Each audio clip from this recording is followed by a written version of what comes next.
আমরা আমাদের আইএলসি ল্যাবের ডিসপ্লেতে একটা ভিডিও দেখব। এই ভিডিওটির পুরোটা কি বোঝাতে চাচ্ছে আমরা দুজন স্টুডেন্ট থেকে সেটা জানবো, তাদের আইকিউটা আমরা একটু জানবো। আমরা ভিডিওটা একটু দেখি।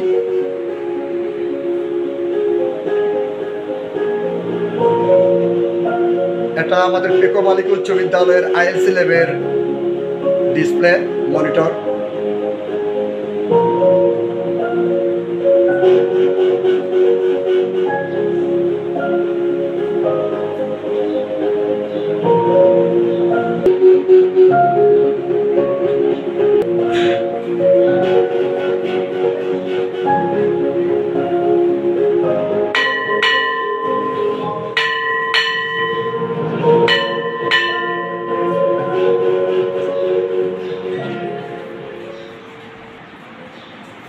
আচ্ছা তিশা, তুমি দাঁড়াও।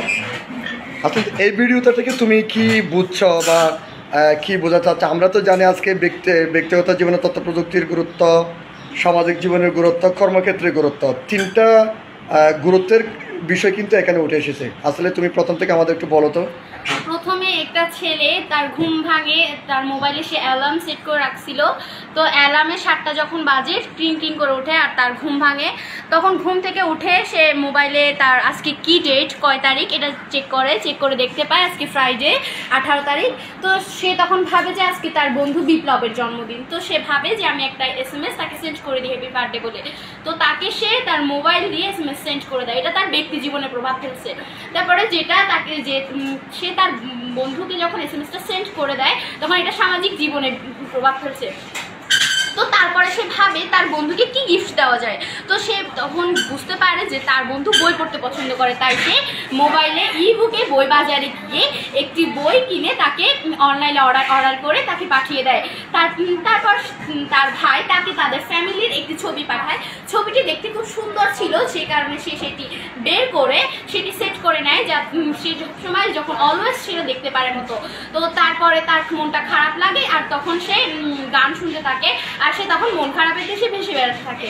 এটাই আসলে এই ভিডিওটা থেকে বুঝাতে চেয়েছে। সবাই একটা করতালি হবে তিশার জন্য। আমরা সপ্তম শ্রেণীর তিশার কাছ থেকে এই ভিডিওটি সম্পর্কে জানলাম। এখন আমরা জানবো নিজুমের কাছ থেকে সপ্তম শ্রেণীর। নিজুম, তুমি বলো। বর্তমানে আমাদের জীবনে তথ্য প্রযুক্তির প্রভাব অনেক বেশি। এটি ব্যক্তিগত জীবনে আমাদের জীবনে অনেক প্রভাব ফেলে। একজন ছেলে সে সকাল 7টায় তার মোবাইলে রিং সেট করে রাখে। তখন 7টা বাজে যখন রিং বাজে তখন তার ঘুম ভাঙে। সেদিন সে তার মোবাইলে সেদিন তারিখটি দেখে নেয়। তখন সেদিন ছিল ফ্রাইডে 18 তারিখ। তখন সে তার মোবাইল তাকে জানিয়ে দেয় যে আজ তার বন্ধুর জন্মদিন। তাই সে চিন্তা করে একটি মেসেজ পাঠালে তাকে ভালো হয়। তাই সে একটি হ্যাপি বার্থডে বলে তার বন্ধুকে বিপ্লবকে মেসেজ পাঠিয়ে দেয়।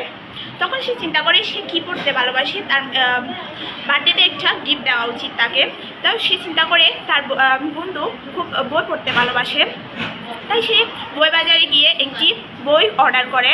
তারপর সে তার ভাই তাকে বিদেশ থেকে একটি তার পরিবারের সুন্দর একটি ছবি পাঠায়, যেটি খুব সুন্দর ছিল। তো সে মনে করে যে প্রিন্টারে এটা প্রিন্ট করে নেওয়া উচিত। সে একটি প্রিন্টারে গিয়ে সেটা প্রিন্ট করে নেয়। এরপর সে তার যখন খারাপ লাগে তখন সে গান শুনে এবং মন খারাপ সেটা চলে নেয়। অসংখ্য ধন্যবাদ সবাই। একটু করতালি হবে। শুভকামনা।